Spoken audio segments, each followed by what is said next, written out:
নমস্কার, আমি অরূপ সেনগুপ্ত। আপনারা দেখছেন বিশ্বজোড়া বাঙালির আওয়াজ, এই বাংলায় সর্বাধিক প্রচারিত Bangla YouTube channel NK digital. অরূপের অগ্নিশেল অনুষ্ঠানে আপনাদেরকে পুনরায় স্বাগত। দেখুন, গত সোমবার থেকে একটা অপরাধ বোধে ভুগছি। প্রথমেই আপনাদের কাছে সেই ব্যাপারটাকে একটু স্পষ্ট করব। গত সোমবার একটা আমি এপিসোড করেছি শান্তিকুঞ্জের নতুন নাটক। তার কারণ বছর শুরুতেই শান্তিকুঞ্জের মালিক অশীতিপর শিশিরবাবু একটা গলবস্ত্র হয়ে নতুন নাটক করেছেন এবং সেই নাটক সকলেই দেখেছেন। তারপরে শান্তিকুঞ্জের নতুন নাটক অর্থাৎ শিশিরবাবুর নতুন নাটক এবং তার মেজ সন্তানের কটু কাটব্য বা কটু কথা, এই সমস্ত নিয়ে একটা আমরা অনুষ্ঠান করেছিলাম। অনেকেই শুনেছেন সেই অনুষ্ঠান। এনকে ডিজিটালের পক্ষ থেকে আমি তাদের ধন্যবাদ জানাই। কিন্তু আমার শুরু করা উচিত ছিল হেডমাস্টার মশাইকে দিয়ে। ওই যে ছোট লোক তৈরি করবার যে পাঠশালা, ছোট লোক তৈরি করবার পাঠশালায় ওর প্রধান শিক্ষক তো দিলীপ ঘোষ। তিনি বিশিষ্ট বিজ্ঞানীও বটে। তার কারণ জগদীশচন্দ্র বোস আবিষ্কার করেছিলেন উদ্ভিদের প্রাণ আছে, আর ইনি গরুর দুধে সোনা আবিষ্কার করেছেন 2019 সালের নভেম্বর মাসে। অর্থাৎ জগদীশ বোসের পরে এত বড় বাঙালি বিজ্ঞানী আমরা তো আর পাইনি। তো ওনার তো গুণে ঘাট নেই, উনি বিভিন্ন রকম কথা বিভিন্ন সময় বলেছেন। এখন হেডমাস্টার উনি কেন? এই যে কটু কথা বা এই যে ছোট লোক তৈরি করবার যে পাঠশালা, সেই পাঠশালার উনি হেডমাস্টার কেন? আসুন আমরা সেই বিষয়ে একটু আলোকপাত করি। তার কারণ উনি তো এখন পৈতে পুড়িয়ে ব্রহ্মচারী হয়েছেন। দীঘার মন্দিরে উনি গেছেন রাজ্যের মাননীয় মুখ্যমন্ত্রীর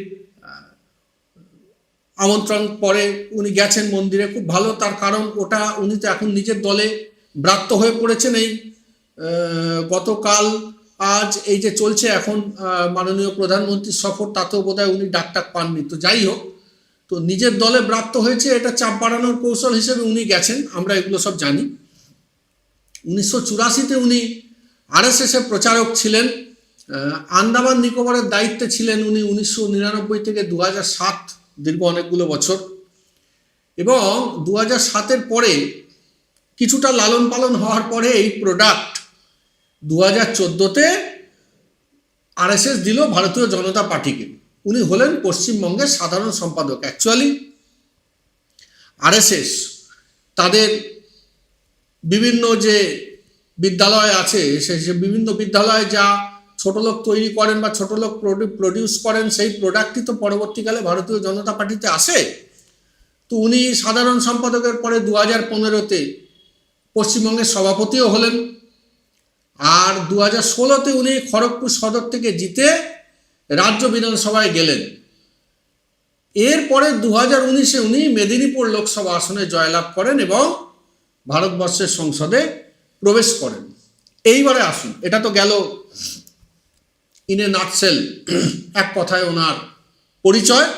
এইবারে আসুন, যেরকম কবিগুরু লিখেছিলেন অরূপ তোমার বাণী, সেরকম দিলীপ তোমার বাণী আমরা আপনাদেরকে শোনাবো। যে উনি ওনার এই সুদীর্ঘ রাজনৈতিক জীবনে বিভিন্ন সময় বিভিন্ন রাজনৈতিক প্রতিপক্ষের সম্বন্ধে কি কি কথা, ইন বেটার সেন্স বলা ভালো, কি কি কটু কথা বলেছেন।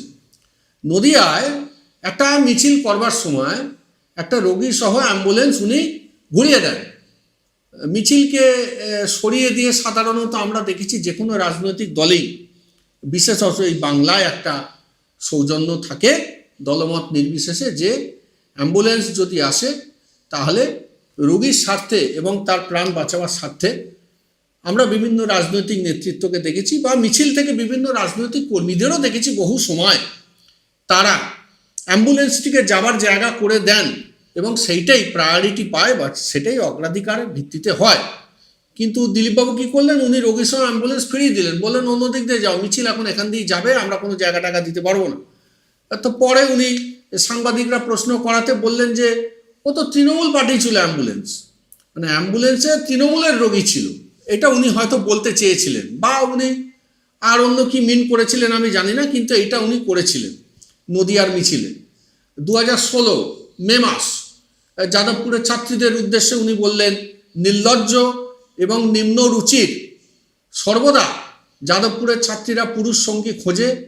এবং একবার কিছু বুদ্ধিজীবীদের উদ্দেশ্যে উনি বললেন যে আপনারা বাড়িতে বসে বসে কুকুরের মাংস খান। দেখুন, যাদবপুরের ছাত্র এবং যাদবপুরের ছাত্রীদের সম্বন্ধে আমরা রাজ্যের আপামর এবং অধিকাংশ মানুষ, হয়তো আপনারা অনেকেই আমার সঙ্গে একমত হবেন যে আমরাও যে খুব ভালো ধারণা পোষণ করি তা নয়, কিন্তু দিলীপবাবুর যা রাজনৈতিক বা যা পলিটিক্যাল স্ট্রেচার বা যা স্ট্যাটাস, তাতে কি এই জাতীয় কথা ওনার মুখে সাজে? এর জবাব বা এর বিচার আপনারা করবেন। তো যাই হোক, বুদ্ধিজীবীদের উদ্দেশ্যে উনি কথা বলেছিলেন। এরপর আসুন সিটিজেন্স অ্যামেন্ডমেন্ট অ্যাক্ট। এটা দেশ জুড়ে এর প্রতিবাদ হয়েছে বিভিন্ন সময় বিভিন্ন জায়গায়, আসাম থেকে শুরু করে, মেঘালয় থেকে শুরু করে এবং দিল্লি থেকে শুরু করে পশ্চিমবাংলাতেও হয়েছে। এই বাংলায় একটু বেশি প্রতিবাদী চরিত্র আছে, এটা আপনি আপনারা সবাই জানেন। তার কারণ প্রতিবাদী চরিত্র আছে বলেই এই বাংলার জন্যেই মূলত আমাদের দেশ স্বাধীন হয়েছে, কোনো গুজরাটি বেনিয়ার জন্য হয়নি, বা দিলীপবাবুর যা বাপ কাকা আছেন আরএসএসের তাদের জন্য হয়নি। এই বাঙালির বীর সন্তানদের জন্য, আমাদের পূর্বপুরুষদের জন্য হয়েছে দেশ স্বাধীন। তো এই প্রতিবাদী চরিত্রের জন্য। তো যাই হোক, সিএর প্রতিবাদ হচ্ছিল, তো তখন উনি সেই প্রতিবাদীদের উদ্দেশ্যে বলে দিলেন, ওরা শয়তান, ওরা নিজেদের বাপ মায়ের পরিচয় জানে না। এইখানে আমার একটা বিনীত প্রশ্ন আছে দিলীপবাবু, এই আপনার দলের যিনি নেতা, প্রধান নেতা, সম্প্রতি দেখছি নির্বাচন কমিশন এবং বিভিন্ন আদালত থেকে ওনার সার্টিফিকেটের সম্বন্ধে নির্দেশিকা জারি হচ্ছে, চাওয়া যাবে না, বাপ মায়ের পরিচয় চাওয়া যাবে না। নির্বাচন কমিশনের মাঝে মধ্যে এই জাতীয় নির্দেশিকা বার করছে। তো তাহলে এইটা আপনি বলতে পারবেন যে ওনারও বাপ মায়ের পরিচয় উনি বোধহয় জানেন না? উনি জি বলতে পারবেন এটা দায়িত্ব নিয়ে? রাজ্যের মানুষকে যে অপমান করেছেন তার দায় কে নেবে? আপনি এখন হঠাৎ করে তুমি মহারাজ সাধু বলে আজ হয়ে গেলে হবে? তো হবে না। একবার রামচন্দ্রর গুণগান গাইতে গিয়ে উনি 13ই ফেব্রুয়ারি 2021 উনি কি বললেন? রামের যেরূপ পিতৃপরিচয় আছে দুর্গার নেই। স্ট্রেঞ্জ। দেবী দুর্গা আমাদের এই বাংলায় এবং সারা দেশে এবং সারা পৃথিবীতে বহুল পূজিত আমাদের আরাধ্য দেবী, তার পিতৃপরিচয় এবং তার বংশ পরিচয় নিয়ে আপনি প্রশ্ন তুলে দিলেন রামের সাথে তুলনা করতে গিয়ে। আপনার কি সেই সময় মাথার ঠিক ছিল দিলীপবাবু? 2021 মার্চ মাস, তৎকালীন সময়ের দেশের একমাত্র মহিলা মুখ্যমন্ত্রী মমতা বন্দ্যোপাধ্যায়ের উদ্দেশ্যে আপনি কি বলেছিলেন? উনি বারমুডা পড়ুন, তাহলে প্লাস্টারটা ভালো করে দেখা যাবে। একটি দুর্ঘটনায় তদানীন্তন সময়ে মাননীয় মুখ্যমন্ত্রীর পায়ে প্লাস্টার হয় এবং তিনি রাজনৈতিক চাপে এবং নির্বাচনী ব্যস্ততার কারণেই ওই প্লাস্টার এবং ওই হুইল চেয়ার নিয়ে আমরা দেখেছি সারা পশ্চিমবাংলার এই প্রান্ত থেকে ও প্রান্ত তিনি ঘুরে বেরিয়েছেন, মানুষের দরবারে গেছেন, জনতার দরবারে গেছেন। আপনি তাকে বারমুডা পড়তে বলে দিলেন। মানে আপনাকে কি মনুষ্য পদবাচ্য বলা যায়? আপনি এখন হঠাৎ করে নিজের দলে ব্রাত্য হয়ে চারটে বাজে কথা বলে, চারটে বিপ্লবী কথা বলে মানুষের প্রিয় হওয়ার চেষ্টা করছেন। তো আপনি যে এই কথাটা বলেছিলেন এর দায় কে নেবে? আপনি বলেছেন, আপনাকেই তো দায় নিতে হবে। আরো কি বলেছেন? বিজেপি ক্ষমতায় এলে পুলিশকে পায়ের নিচে রাখবো। এইটা আপনাদের কালচার, তাই না? যেভাবে যোগী আদিত্যনাথ উত্তরপ্রদেশে রাখে আপনার মাসুতো ভাই, সেইভাবে পুলিশকে পায়ের নিচে রাখবেন। এইটা কালচার আপনাদের। রাজ্য সরকারি দলের একটা প্রচার, বাংলা নিজের মেয়েকে চায়। এটা গত নির্বাচনে আমরা দেখেছি যে আমাদের রাজ্যের যে সরকারি দল তৃণমূল কংগ্রেস, তার থেকে প্রচারিত হয়েছিল মাননীয় মুখ্যমন্ত্রীর মুখ দিয়ে, এবং তাই সেখানে বাংলা নিজের মেয়েকেই চায় এই প্রচার হয়েছিল। এর সমালোচনা করতে গিয়ে আপনি দিলীপবাবু কি বললেন? আপনি বললেন উনি প্রথমে নিজের বাবার নাম জানান। কেন? আপনি কে? আপনাকে জানাবার কি দায় আছে? প্রথম কথা। দ্বিতীয় কথা, আপনি এই জাতীয় প্রশ্ন আপনার রাজনৈতিক পরিমণ্ডল থেকে, আপনার পলিটিক্যাল স্ট্যাটাস থেকে অন ক্যামেরা অন মাইক বলতে পারেন? এইটা আপনার ভদ্রতা, এইটা আপনার সভ্যতা, এইটা আপনার কৃষ্টি, এইটা আপনার সংস্কৃতি? জানুয়ারি 2020 একটি মেয়ে সিএ বিরোধী পোস্টার দেখানোয় বিজেপির বানর সেনারা, সিপিএমের যেরকম হার মারছিল, অ্যাকচুয়ালি নাম তারা ব্যবহার করতো ক্যাডার, কিন্তু অ্যাকচুয়ালি তো হারমান, আর এখানে হয়েছে বানর সেনা, মানে উন্মাদ। সবই আপনার বংশগত কি না? তো বিজেপির বানর সেনারা তাকে হেকল করে, সেই মেয়েটিকে অশালীন আচরণও করে, খুব স্বাভাবিকভাবেই বানররা যেরকম করে আর কি।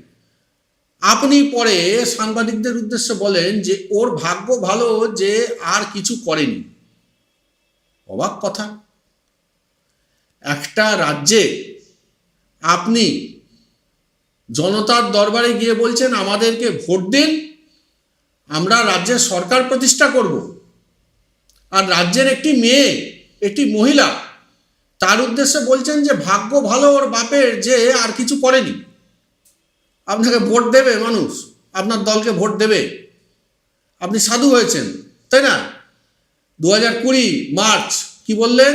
গোমূত্র পান করলে করোনা হবে না, হলেও সেরে যাবে। এর পরের অধ্যায়ে আসছি, কি হয়েছিল। এখানে একটা ছোট্ট বিজ্ঞাপন বিরতি নিয়ে নিচ্ছি, সঙ্গে থাকবেন।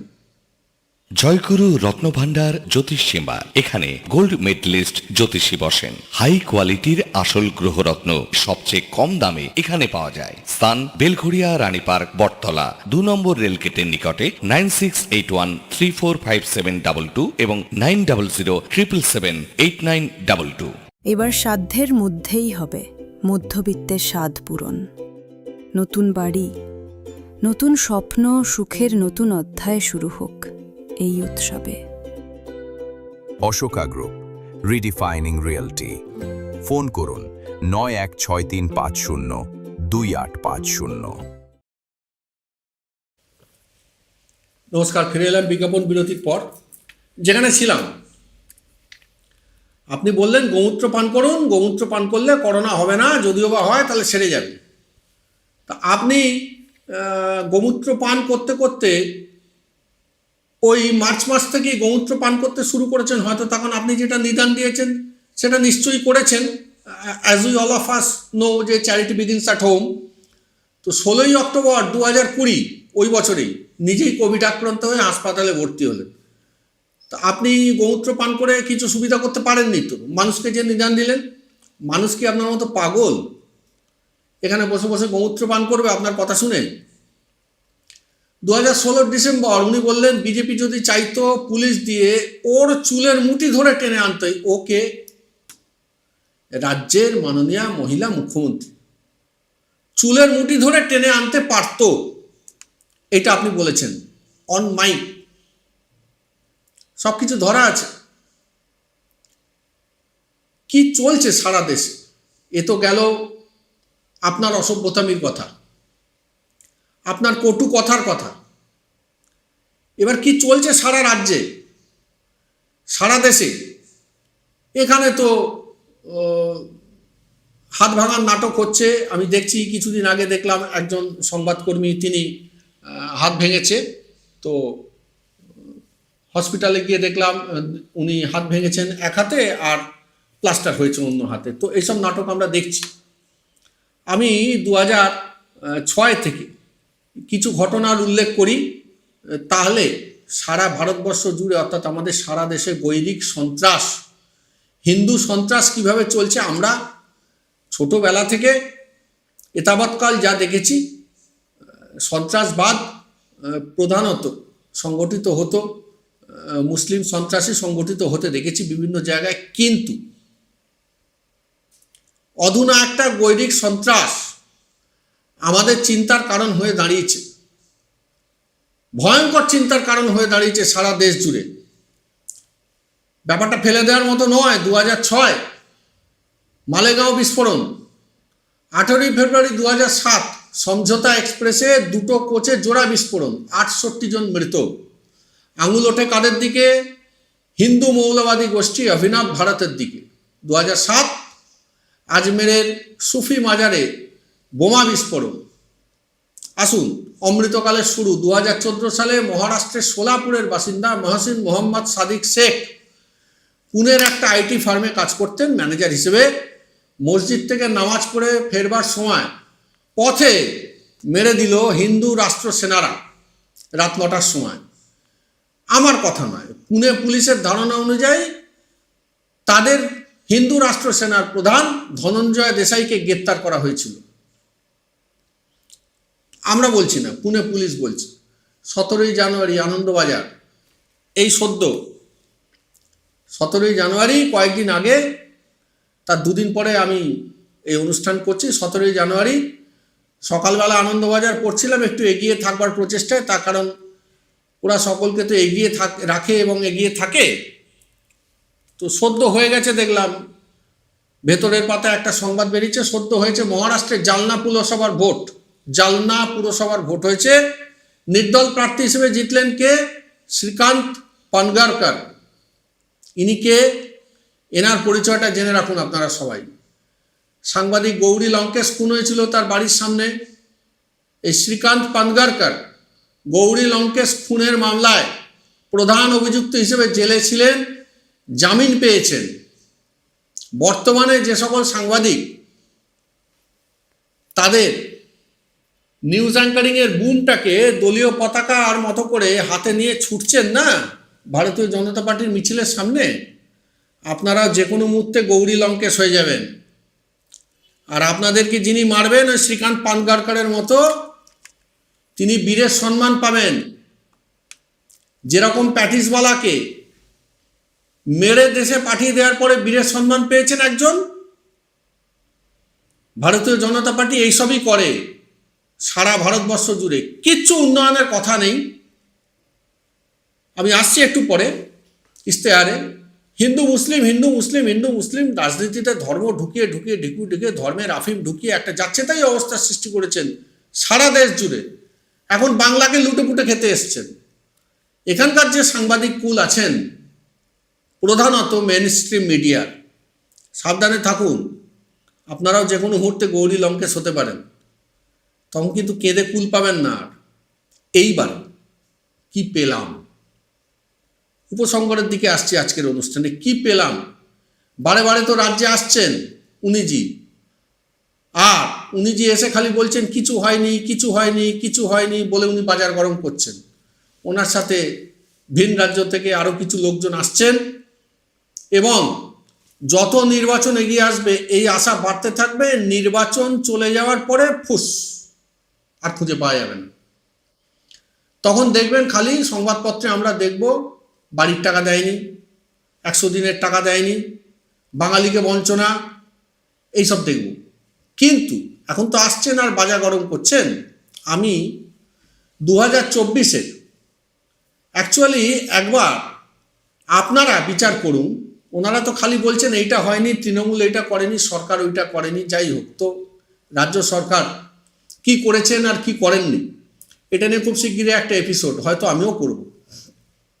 যে কোনো দেশের যে কোনো রাজনৈতিক দল পরিচালিত যে কোনো রাজ্যের সরকার 100% পারফেক্ট হতে পারে না, কিন্তু আমরা একটা তুল্যমূল্য বিচার নিশ্চয়ই করব এই ডেস্ক থেকে, যে তারা কতটা কাজ করতে পেরেছে না তো কতটা কাজ করতে পারেননি বা আরও কি করা উচিত ছিল।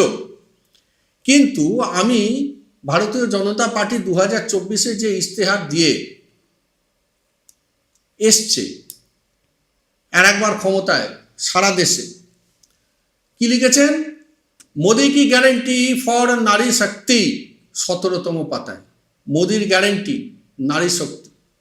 ওই উত্তরপ্রদেশের হাথরস মোদির গ্যারেন্টি হয়েছে। সারা ভারতবর্ষ যেখানে যেখানে, কিছুদিন আগেও আমি একটা অনুষ্ঠান করেছি উত্তরাখণ্ডের অঙ্কিতা বলে একটা মেয়েকে নিয়ে। এই গ্যারেন্টি আপনারা দিয়েছেন। আর কি দিয়েছেন? মোদি কি গ্যারেন্টি ফর সিনিয়র সিটিজেন, 20 পাতায়। কীরকম গ্যারেন্টি দিচ্ছে সিনিয়র সিটিজেনকে? অমর্ত্য সেন, যিনি দেশের জন্য নোবেল এনেছেন, তাকেও গিয়ে লাইনে দাঁড়াতে হচ্ছে। আমি তো একজনের নাম বললাম, এরকম শয়ে শয়ে হাজারে হাজারে বয়োজ্যেষ্ঠ মানুষ, অসুস্থ মানুষ, তাদেরকে ভোটের লাইনে দাঁড় করিয়ে দিচ্ছেন। দাঁড় করিয়ে দিচ্ছেন কে? দাঁড় করিয়ে দিচ্ছেন আপনি। আপনার নিজেরই পিতৃ পরিচয় আপনি জমা করতে পারেননি, আপনি দিয়ে দিচ্ছেন সাধারণ মানুষকে হয়রানি। এটা 20 পাতায় লেখা ছিল, সিনিয়র সিটিজেন। এরপরে কি আছে? কিষাণ সম্মান। ওরে বাপরে বাপ, 22 পাতায় পিষে মেরে দিয়েছেন ট্রাক্টর দিয়ে। ট্রাক্টর দিয়ে পিষে মেরেছেন। হরিয়ানা থেকে হেঁটে আসছিল যে কৃষকরা, দিল্লিতে ঢুকতে দেননি। আপনি দিল্লিতে আমাদের মুখের অন্ন জোগায় যে সমস্ত কৃষক, তাদের দিল্লিতে ঢোকবার সুযোগ হয় না, কিন্তু লালকেল্লার সামনে বিস্ফোরণ করতে আসে যারা, তারা দিল্লিতে ঠিক ঢুকতে পারে। আপনাদের কোনো লজ্জা নেই? আপনারা বাংলায় ভোট চাইতে এসছেন। কিষাণ সম্মান ছেপে দিয়েছেন 22 পাতায়, শ্রমিক সম্মান ছেপেছেন 28 পাতায়, জুয়েল রানাকে মেরে দিয়েছেন। জায়গায় জায়গায় বাংলা বলার অপরাধে পরিযায়ী শ্রমিকদের খুন করবেন, আর আপনার ইশতেহারে আপনি শ্রমিক সম্মান ছেপে দেবেন। সুরক্ষিত ভারত 38 পাতায়। আমরা তো ভুলেই গেছি কোথায় গেল পাহেলগাঁওর ওই 4 জন জঙ্গি বৈশারণ উপত্যকায় যারা ধরেছিল, ঢুকে পড়েছিল। এখনো ধরতে পেরেছেন? পরবর্তী মিটিংয়ে এসে এই পশ্চিমবাংলায় সেইটা বলবেন, আমার বাংলার একটি পরিবার তাতে অ্যাফেক্টেড হয়েছে। এসে বলবেন যে আপনার কাছে ক্ষমা চাইছি, ওই 4 জনকে এখনো ধরতে পারিনি। আমরা জ্ঞান দিয়ে বেড়াচ্ছি সারা দেশ জুড়ে, এখন বাংলায় জ্ঞান দিতে এসেছি। এইবারে আসুন, কিভাবে আমরা উন্নয়নটা পাব। তার কারণ বিভিন্ন সমাজ মাধ্যমে দেখছি এই রাজ্যের বাসিন্দারা কেবলই জানতে চায়, কেবলই জানতে চায়। বিভিন্ন সমাজ মাধ্যমে দেখছি বিভিন্নভাবে যে আমরা কি পাবো, আমরা কি পাবো। এই গতকাল সিঙ্গুরের সভা হয়েছে, আমরা কি পেলাম, আমরা কি এখানে গাড়ির কারখানা পাবো। তার আগে মালদায় সভা করেছেন, সেখানেও লোক জানতে চাইছে আমরা কি পাবো। ট্রোলড হচ্ছে, মিম হচ্ছে। এইভাবে পাওয়া যাবে না। আরে বাবা, উনি ঈশ্বর প্রেরিত দূত, উনি সারা দেশে কিছু দিলেন না, আর এইখানে উনি দেবেন। উনি তো নিতে এসছেন ভারতবর্ষের রাজনীতিতে, উনি দেবেন আবার কাকে কি। আর সব থেকে বড় কথা, উনি ঈশ্বর প্রেরিত দূত, উনি নন বায়োলজিক্যাল। দিলেন তো, আপনারা ধরতে পারেন। 33 কোটির পরে আরো 2। আমাদের দেবদেবীর সংখ্যা ছিল 33 কোটি, আরো 2 জন যোগ হয়েছে, মা মনস্কামনা আর মা হ্যান্টা কালী। এর মন্দির কোথায় আছে জানি না। বড়মার মন্দির যেরকম নৈহাটিতে আছে, তারামায়ের মন্দির তারাপীঠে আছে, হ্যান্টা কালীর মন্দির কোথায় আছে জানি না। এটাও জানতে পারা যাবে কোথায় আছে। এই মা মনস্কামনা আর মা হ্যান্টা কালী, এই যে 2 জন মন্ত্রী, এই যে 2 জন দেবী হয়েছেন আমাদের বাঙালির, এটা চাইতে পারেন আপনারা। সে রাস্তাও বলে দিচ্ছি, চেয়ে নিন। তবে হ্যাঁ, ডাইরেক্ট নয়। নতুন দেবী কাপালিকের মাধ্যমে চাইতে হবে আপনাদের। মেদিনীপুরের কন্টাইতে চলে যান, ওখানে একজন মেজ কাপালিকের সন্ধান পাওয়া গেছে। গিয়ে গলবস্ত্র হয়ে চাইতে হবে, তখন ওনার বাবা মাঝে মধ্যে গলবস্ত্র হয়ে পড়েন। গিয়ে গলবস্ত্র হয়ে চাইতে হবে যে আমাদেরকে কোথায় হ্যান্টা কালীর মন্দির আছে আর কোথায় মনস্কামনার মন্দির আছে একটু বলুন। ছুঁতে যাবেন না ভুল করেও, একদম নয়, সেই ভুল করবেন না। উনিও non biological. Don't touch me, don't touch me বলে চিৎকার জুড়ে দেবে, সামলাতে পারবেন না। ওনাকে গিয়ে জিজ্ঞেস করুন। আর তার সাথে সাথে রাজ্যে নির্বাচন আসন্ন। আমরা তো সাধারণ মানুষ, আমরা এই 5 বছর অন্তর অন্তর একবার করে হিসাব নেবার সুযোগ পাই। বাকি সুযোগ তো রাজনীতির কারবারিদের 5 বছর যাবৎ, 5 বছর ধরে। সাধারণ মানুষ, জনতা জনার্দন, আমরা 5 বছরে একবার সুযোগ পাই। ওনাকে জিজ্ঞেস করুন না যে আপনারা 3টে টার্মে কেন্দ্রীয় সরকারে জেতবার পরেও 2টো হাফ প্যান্ট মন্ত্রী এখানে আছে, এতগুলো এখানে সাংসদ আছেন, আপনারা দিল্লি থেকে বাংলার জন্য কি নিয়ে এলেন, কি হয়নি, এসব নেগেটিভ পাবলিসিটি আমরা চাইছি না, ওতে আর ভবি ভুলবে না। আপনারা কি নিয়ে এলেন? আপনারা কি এই মা মনস্কামনা আর মা হ্যান্টাকালি এই দুটোকেই নিয়ে এলেন, এছাড়া আর কিছু পেলেন না? আজকে এই পর্যন্তই। ভালো থাকবেন সবাই, দেখা হবে পরবর্তী অরূপের অগ্নিশীলে।